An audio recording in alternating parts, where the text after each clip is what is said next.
নমস্কার বন্ধুরা, হেলথ বাংলা চ্যানেলের পক্ষ থেকে আমি সুদীপ আপনাদেরকে স্বাগত জানাচ্ছি। আজকের ভিডিওতে আমি দুটো ইয়োগা আপনাদের সামনে তুলে ধরাবো। এই দুটো ইয়োগা যদি আপনি রেগুলার করেন, সেটা সকালে হোক বিকালে হোক যখনই করেন, যদি রেগুলার করেন তাহলে কিন্তু আপনার কোমরের ব্যথা একদম নির্মূল হয়ে যাবে। তো চলুন আমি আপনাদের এখানে এই ঘরের মধ্যে যতটুকু জায়গা আছে আমি তার মধ্যে আমি আপনাদেরকে দেখানোর চেষ্টা করি যে কিভাবে এই দুটো ইয়োগা আপনারা করবেন। এই দুটো ইয়োগার একটা হচ্ছে শলভাসন, যেটা আমি প্রথমে দেখাবো। তো চলুন শলভাসন যেটা আছে সেই ইয়োগাটা কিভাবে করতে হয় সেটা আপনাদেরকে আমি আমার এই ফ্লোরে শুয়ে আপনাদেরকে আমি দেখাই কিভাবে করতে হয় এবং এর যে কি উপকারিতা সেগুলো আপনাদেরকে আমি কি বলে দেবো। তো এর জন্য আমাদের কি কি করতে হবে, প্রথমে এরকম ফ্লোরে কিছু একটা পেতে নেবেন, পেতে নিয়ে আমাদেরকে উপর হয়ে শুতে হবে। এইভাবে উপর হয়ে আমরা শুয়ে পড়ব। শুয়ে আমাদের হাত দুটো এভাবে স্ট্রেট ভাবে থাকবে এবং পাটাও আমাদের স্ট্রেট থাকবে এবং পায়ের পাতা এইভাবে রাখবো না, আঙুলগুলো এইভাবে না রেখে একদম স্ট্রেট ভাবে রাখবো, শুয়ে রাখবো। রাখার পরে আমাদেরকে এখানে দুটো ভাবে আমরা এই শলভাসনটা করতে পারবো। একটা হচ্ছে আমাদের যে দুটো পা, এই দুটো পা একসঙ্গে তুলে, আর একটা হচ্ছে একটা একটা করে পা তুলে। তো যারা প্রথমবার করবেন তারা কিন্তু একটা একটা করে পা তুলবেন। তো কি করতে হবে, আমাদেরকে এভাবে শোবো, আমরা শুয়ে এভাবে মাথাটাকে সামনের দিকে রাখবো। রাখার পর আমরা আমাদের প্রথমে ডান পাটা তুলবো, অর্থাৎ আমি একটা একটা করে দেখাচ্ছি। প্রথমে আমরা ডান পাটা এভাবে তুলবো উপরের দিকে, ডান পাটা এভাবে উপরের দিকে তুলে আমাদেরকে 30 সেকেন্ড থাকতে হবে। এভাবে নিঃশ্বাস স্বাভাবিক রাখার চেষ্টা করবেন। এবার 30 সেকেন্ড হয়ে গেলে এই পাটা আমরা নামিয়ে নেব। নামিয়ে নেওয়ার পরে এবার সেম একইভাবে বা পা আমরা তুলবো উপরের দিকে। আমাদের হাতের এই যে দু হাতের উপরে কিন্তু আমাদের শরীরে ভর থাকবে এবং আমরা একটা পা হয়ে গেলে আর একটা পা এইভাবে উপরের দিকে তুলবো। আমাদের পা কিন্তু এরকম ভাঁজ হবে না, পা থাকবে স্ট্রেট, এরকম স্ট্রেট থাকবে পা।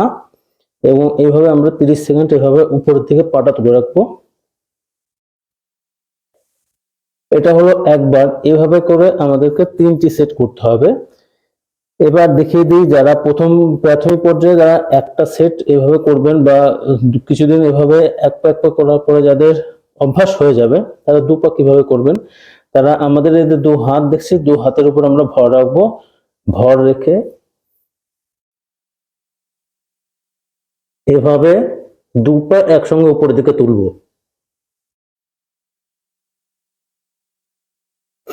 দু পা একসঙ্গে উপরের দিকে তুলে আমাদের 30 সেকেন্ড সেম একইভাবে 30 সেকেন্ড আমাদেরকে দু পা তুলে থাকতে হবে। তো এইভাবে 3টে করে সেট আমরা করব, তাহলে হবে একটা রাউন্ড। এইভাবে আপনারা 3টে রাউন্ড করে করবেন। যখন প্রথম পর্যায়ে তখন হয়তো 3টে রাউন্ড না করলেও এরকম 30 সেকেন্ড করে একটা রাউন্ড করার পরে কিছুক্ষণ অপেক্ষা করবেন, রেস্ট করবেন, রেস্ট করে আবার একটা রাউন্ড করবেন। এইভাবে 3টে করে রাউন্ড করবেন। তো এটা গেল শলভাসন। এবার আমরা পরের যে ইয়োগাটা আছে চলুন সেটা একটু দেখে নিই। এবার যে ইয়োগাটা আমি দেখাবো সেটা হচ্ছে ধনুরাসন। ধনুরাসন শব্দটা শুনেই মনে করছেন যে ধনুকের সঙ্গে এর কোনো সম্পর্ক আছে কিনা। আসলে এই আসনটা যখন আমরা করতে হয় তখন আমাদের শরীরটা অনেকটা ধনুকের মতো ব্যাকা হয়ে যায়, বিধায় এই আসনের নাম ধনুরাসন। এই ধনুরাসন করলে কিন্তু আমাদের কোমরের ব্যথা অনেকটাই নিরাময় হয় এবং রেগুলার করলে দেখবেন আস্তে আস্তে আপনার কোমরের ব্যথা কিন্তু কমে যাবে। তো এই আসনটা করতে হলে কি করতে হবে, এই আসনটা করতে হলে আমাদেরকে প্রথমেই উপর হয়ে শুতে হবে। আমি আপনাদেরকে দেখিয়ে দিই কিভাবে পুরো আসনটা করতে হয়। উপরে শুয়ে পড়ার পরে এইভাবে আমরা হাতটা এবং পাটা স্ট্রেট ভাবে রাখবো। রাখার পর আমাদের যে একটা পা আমরা ভাঁজ করব, ভাঁজ করে আমরা হাত দিয়ে পাটা ধরবো এবং সেম একইভাবে দ্বিতীয় পাটা আমরা ভাঁজ করে নেব। ধরার পর এবার দেখুন আমরা স্ট্রেট ভাবে কিন্তু আমরা পাটা ধরে আছি। এবার আমি আমার মাথাটাকে আস্তে আস্তে উপরের দিকে তুলবো, ঠিক এভাবে আস্তে আস্তে উপরের দিকে তুলবো যতটা তোলা যায়। এবার আমাদের এই পা দুটো আস্তে আস্তে এবার টেনে টেনে উপরের দিকে তুলতে হবে। এবার আমরা যখন পা এবং মাথা দুটো উপরের দিকে তুলবো তখন দেখবেন আমাদের শরীরে পুরো ভর থাকবে আমাদের পেটের উপরে। না, নিঃশ্বাস কিন্তু স্বাভাবিক রাখার চেষ্টা করবেন। যদিও স্বাভাবিক রাখা একটু কষ্ট হবে, কিন্তু চেষ্টা করবেন নিঃশ্বাস স্বাভাবিক রাখার এবং যতটা সম্ভব পা এবং মাথার দিকটাকে উপরের দিকে তোলার চেষ্টা করবেন। এবং এইভাবে আমাদের 30 সেকেন্ড থাকতে হবে। প্রাথমিক পর্যায়ে হয়তো একটু কষ্ট হতে পারে, কিন্তু আস্তে আস্তে যখন অভ্যাস হয়ে যাবে তখন দেখবেন 30 সেকেন্ড কোনো ব্যাপার না। এভাবে আমাদের 30 সেকেন্ড থাকতে হবে। তারপর আমরা পাটা নামিয়ে নেব, হাত ছেড়ে দেব, মাথাটাও নামিয়ে নেব। এভাবে এই ব্যায়ামটা আমাদেরকে 3টা সেট করে করতে হবে। আমরা যখন 3টা সেট করব তখন রেগুলার দেখবেন এটা করতে করতে আপনাদের কোমরের ব্যথা অনেকটাই উপশম হবে এবং আস্তে আস্তে দেখবেন কোমরের ব্যথাটা কমে যাবে।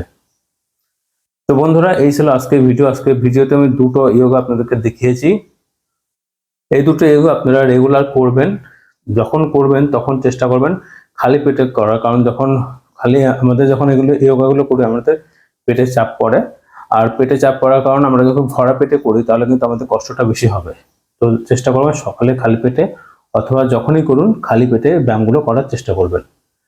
তো এই ভিডিও দেখে যদি আপনাদের ভালো লাগে একটা লাইক করবেন, কোনো কিছু জানার থাকলে বা ভিডিও সম্পর্কে মন্তব্য থাকলে কমেন্ট করে জানাতে পারেন, এবং সেই সঙ্গে অবশ্যই আমার চ্যানেলটি সাবস্ক্রাইব করে সঙ্গে থাকবেন।